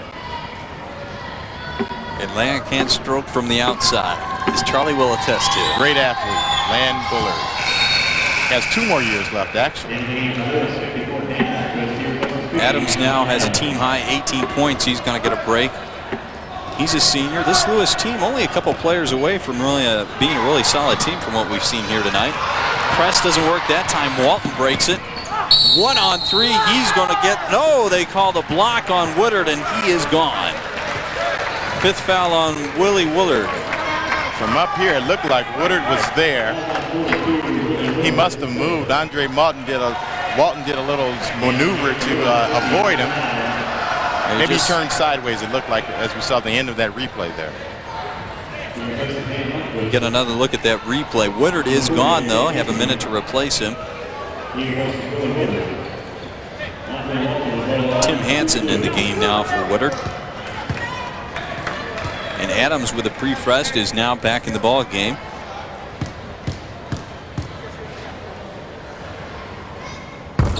Walton gets the first. He has 6 on the night. Go, guys. He did. He leaned the shoulder over a little bit, as we saw in the replay there, and that was the cause of the foul. Most players think it has to be square contact, but if he just maintains his perpendicular position and gets knocked over, it still can be an offensive foul. 7 points for Walton now, 12-point lead, under 4 minutes to go here. Good move that time by Liebert, doesn't get the foul called. On the board, Agner that time, and Honstrader picks up a foul over the back. And if you're a Lewis fan, you love to see this, a chance to get 2 points without that clock moving. And as you see, the Dons have 10 fouls. As we can see, you probably can't see at home on the scoreboard. The Dons have 10 fouls this half. So each time a Flyer steps up to the free throw line, they will be shooting 2 shots, as opposed to a few years ago when you only got the 1-and-1. Well, Agner and Kilo will be back. They're both juniors for Lewis University next year. However, John Adams is a senior, and he will be gone. Fedorsky, a good-looking point guard, and he only a freshman. That time steal attempt by Kilo comes up short. Walton now a 4-on-1. The pull-up goes. Walton now 9 points. And the big difference in Andre Walton last year, he would have only looked to pass that ball. A shot would not have been an option. This is Kilo going baseline. Foul on Liebert. No, stepped on an end line, Kilo did. Going back the other way. About 15 or so years ago, that would have been called a force out in old NBA rules. There was no way a player with contact like that could have gone out of bounds, and it's either, in that case, either out of bounds or foul. This is Walton again, breaking the press, taking it right to Adams. Adams with great defensive position, blocked it straight up. Lewis still hanging around. Here's Adams, gets the little lay-in. 10-point lead now. Timeout, Lewis.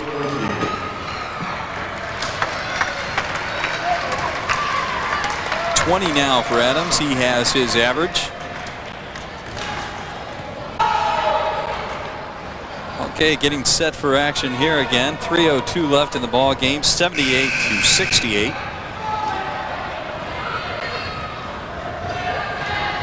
How about this? Sean Gibson has not scored in the second half after 12 in the first half. We just saw the pet out of bounds play by Coach Andy Piazza. I've seen him use this play on a number of occasions. And Sean Gibson, he's going to do other things to help this basketball team. He's going to rebound, do the little things, and if nothing else, he's going to provide great leadership. So he is contributing, even though he hasn't scored. We're just so used to him within these big scoring outbursts. And there is Kilo. That is his 4th foul I have him for.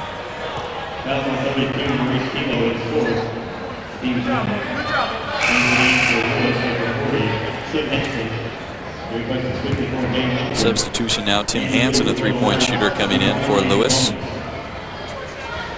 Kilo has not been a factor in the second half for the Flyers, as he was in the first half. 7 points in the first half. Has not scored here in the second. Liebert misses the front end. Rebounded out of there by Hansen. Now a chance to climb even closer now. Could cut it to 7 with this possession. This is Kilo, now over to Fedorsky. Outside, Agner driving down the lane. Good look, Hansen takes a jump step, misses anyway. Agner with a good board inside, foul, doesn't get the ball to go. Boy, and if you're IPFW, this one, that basket falls, getting a little too close for comfort. Exactly. Right now, when Agner has not shot very well from the free throw line, if that's any consolation tonight, so there's a chance instead of getting 3, hopefully they'll get 1 or less. Okay, new substitution in now for Lewis University. Number 22, Thaddeus Smith. He's a freshman. And Agner misses the first as he's not shotting the ball well from the free throw line. Just good hustle now. Lewis is going to work the boards inside. Good position by Agner there. Agner misses them both, and you can't afford to do that this late stage of the game. Walton gets it up ahead to Gibson. Going to spread it out now, and Liebert's going to go to the line. Liebert will have 2 now. And I would think Smith has to be in there for quickness and just a foul, as I think he was. Smith is coming out. Hansen back in for his 3-point shooting abilities.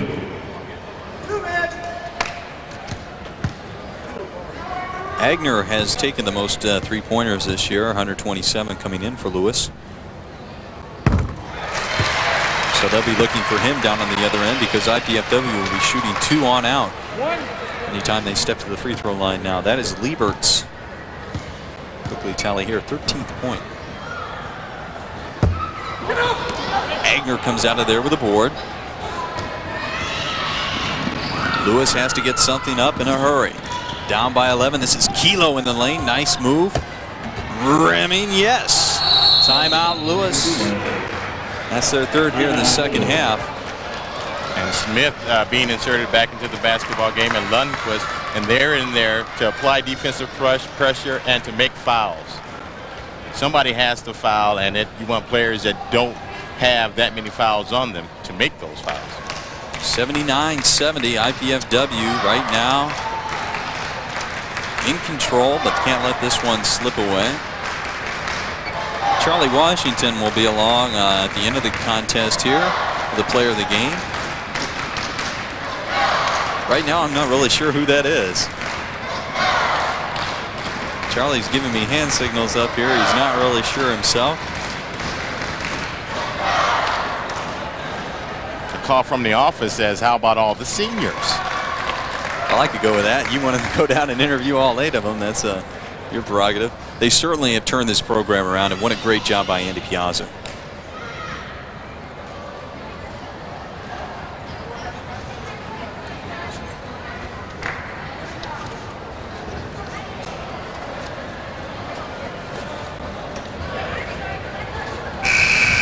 Okay, set for action now. The final 2 minutes here. IPFW trying to close out a perfect season here. 79-70. Have not lost here at home. On the verge of winning again tonight. This will put them in great position to win the Great Lakes Valley Conference. 12-3, a half game behind Southern Indiana, but as we mentioned earlier, Southern still has to play Kentucky Wesleyan, the final game of the season, and Thaddeus Smith picks up a foul.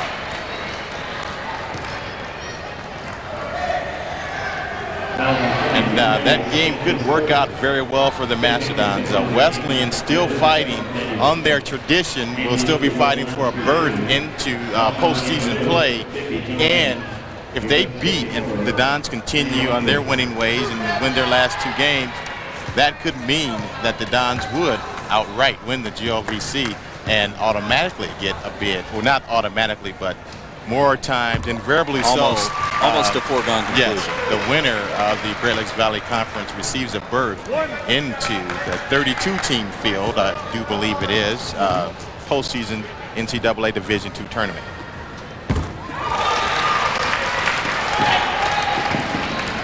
Okay, 81-70 now. As Liebert gets both free throws to fall.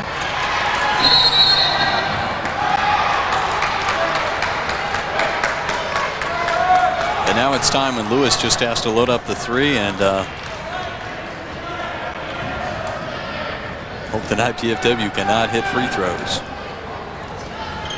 This is Hansen now outside, spots Fedorsky, covered up, penetrating, puts the running one-hander up. Gibson pulls down a big board, gets it out before he's fouled. This is Honstrider. Wouldn't this be appropriate?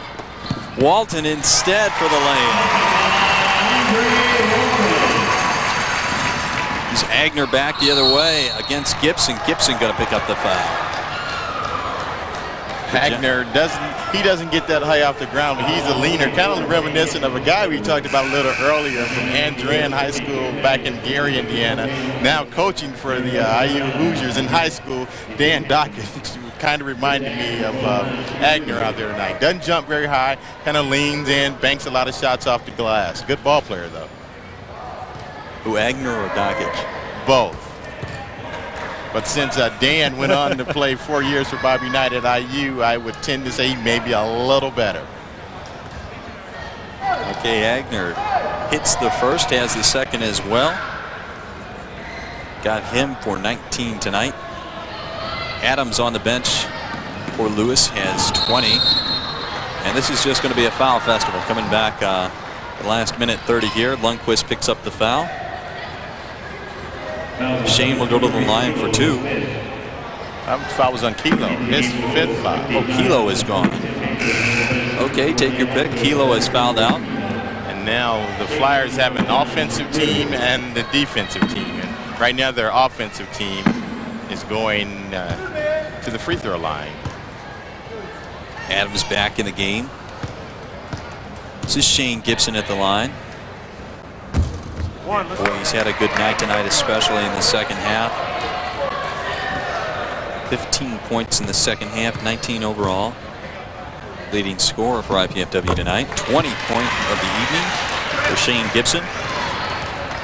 It's a 12-point lead now. This is Thaddeus Smith. Just a freshman. Good quickness inside. Doesn't get the ball. This is Walton. Wants to be fouled. Gets it away to Simmons. Still 5 to get it over. Keep away time now. This is Shane. Liebert now with the ball. Back to Shane. Outside to Liebert. Quickly over to Walton. It's just keep away time. Shane with the ball to Liebert. Great spacing. Great spacing. Boy, frustration foul that time by Adams. He wasn't going to put up with it any longer. 5th foul for Adams. He is gone. He has played a great game tonight. Lewis University finishes with 20 points. And Lewis could not foul the Dons. Their spacing was so good. Every time they passed the ball or got close enough to a player to foul them, the player just got rid of the basketball. Burned off about 30 seconds on the shot clock that time. John Adams shaking hands with IPFW coach Andy Piazza. Great effort by Adams. Tough ball player. And even the IPFW fans giving Adams a show of endorsement. They're probably just happy because he's out of the game. Great looking ball player. He may have a future being paid to play, maybe somewhere overseas. Gibson now hits the first. And there is money overseas. I think they stopped the one league, the 6'4", 6'5" and under league. Maybe the World Basketball League? Yes, I don't know if that's... The leagues come and go so quickly now.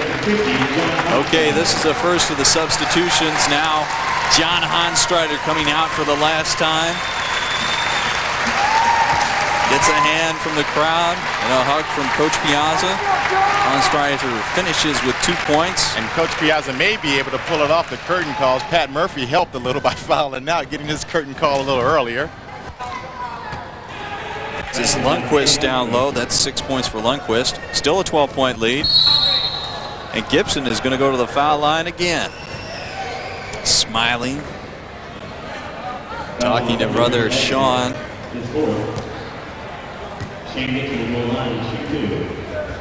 When a player gets in this situation, do they want to give up the ball? A player like Shane Gibson who can shoot the free throws, or are they going to take the points?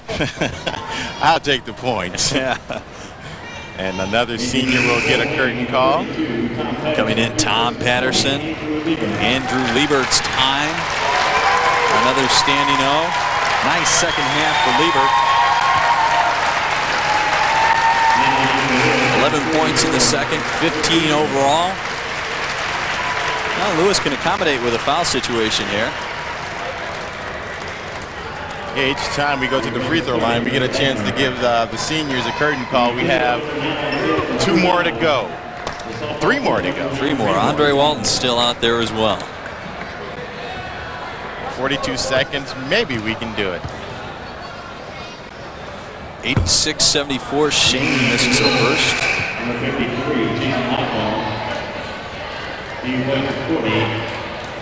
Jason Lockbaum in now. Tim Fedorsky out. Well, this one's about in the books here. IPFW will go to 13-3 in the conference. Gibson hits the second. This is Thaddeus Smith now. Just about 30 seconds to go here. Gibson steps in front. Casey running with the ball. This is Shane Gibson up ahead to Patterson. Fresh off the bench, he's going to take it to the hole. Gibson try to slam. Doesn't fall. Lundquist clears. This is Smith ahead. This is Lockbaum just in off the bench. Gets the bucket. Cuts the lead to 11. Coach Piazza calls a timeout so we can get a curtain call there. Okay. In now Jeff Smithy. Shane Gibson coming out. We're going to have more substitutions. Shane gets a hand. And Coach Piazza doing a great job of letting those players go in one at a time. Here's the hand for Andre Walton. And last, but certainly not least, Sean Gibson. And he's been one of the players, I don't want to say the player, but has really turned this program around. Yes, he's done a tremendous job.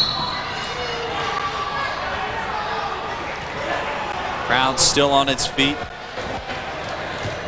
Undefeated season here for IPFW at home.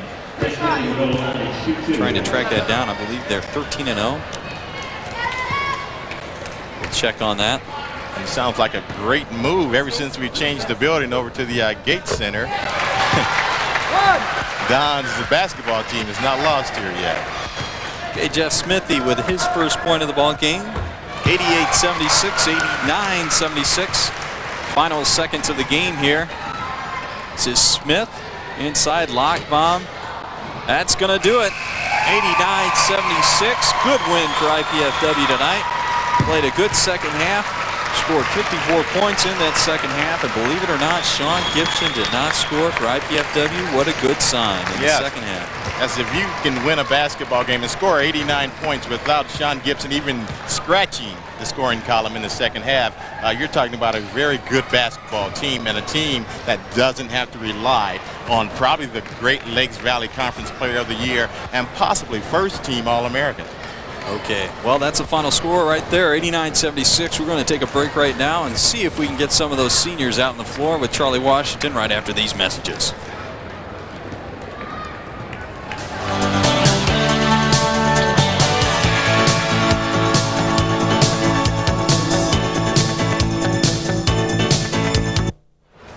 Back at the Hilliard Gate Sports Center, I'm Paul Farbaugh. Just wrapping this one up. It's in the books, 89-76. IPFW wrapping this one up.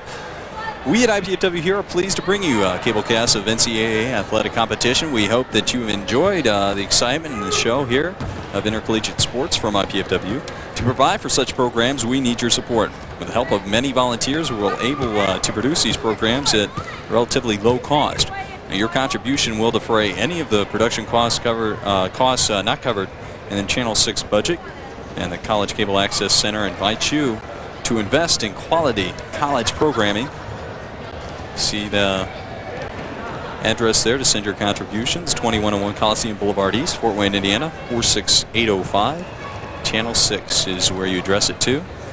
And make it out to the Indiana Purdue Foundation. And once again, designated for College Cable Access Athletics. Go down to the floor now. Charlie Washington standing by. He's got quite a group with him. Take it away, Charlie. Good evening, ladies and gentlemen. Charles Washington here with the 8 IPFW seniors, the undefeated 8 seniors in 1993 here at the Gates Sports Center. If we had gone our traditional route, Andrew Liebert would have been our Dandy Don player of the game. And Andy was just telling me he'd never been on the Dandy Don player of the game. Here are your post-game remarks. Well, it's just great to be able to come and get a win here for my last game here at home. Hopefully we can take care of business next week, get the NCAA tournament here. You know, we lost these guys early in the season. We really wanted to get a victory, and as I said, this is the last game of the season. We wanted to go out winners here. If possible, co-Dandy Don, if at all possible, co-Dandy Don, Shane Gibson. Shane, give us some remarks. I don't know if I deserve that. Andy played a hell of a game tonight. It's just great for all of us to go undefeated here, and as I'm getting pushed into the screen a little bit more, but it was just a great feeling, and to be considered even co-Dandy Don with some of these guys is just an honor. Give me another senior up here, finishing great careers here at IPFW. Come on, somebody. Sean, great career, possibly GLVC Player of the Year, career leading scorer, career leading rebounder, career leader in shots attempted, free throws attempted. Mr. Dandy Don himself. Sean, you guys were beaten by this team, and they seem to match up against you guys very well. For some reason, game was not in decision until maybe the last minute or so. Yeah, they have a really good team. We went up there earlier in the year, and I came into the game tonight. I told everyone this is the only team in the GLVC we hadn't beaten. They have a really strong inside player in Adams, and they have a great shooter in Agner. They're just a tough team. They matched up with us well, probably as good as anyone in the league. But tonight we end up pulling it out. Okay. Let's get Pat Murphy in here. Pat got a chance to get his early curtain call by fouling out a little earlier. A great career here at IPFW. You've done just about everything Coach Andy Piazza has asked of you, and that's basically play good defense and rebound. And the great players, to me, are the players that can take a role and fill it like you have these last 3 years. Well, thanks, Chuck. I think my role here has been a role player. Obviously, I played a lot of defense and set a lot of picks and things like that, but I had a great supporting cast, and I can't ask for much more. Hopefully, we'll go on all the way. Okay, Pat, congratulations. Great year.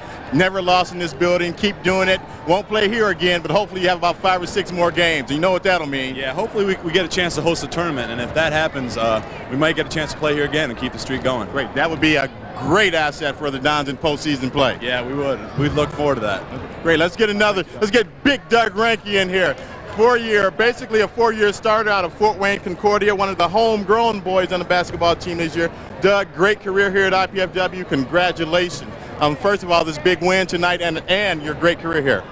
Thanks a lot. It's nice to win this last game and be undefeated in the Gates Center here. It's a really nice pleasure for us to come in and win all our games here since the dedication. What would a postseason tourney bid mean to you? Well, obviously it would mean a lot since I've never been there. It'd just be icing on the cake to the nice season. Well, Doug, again, congratulations on a 4-year great career here at IPFW, and good luck on that tourney bid, hopefully, but we still have 2 more games that we have to win to get in there. Thank you.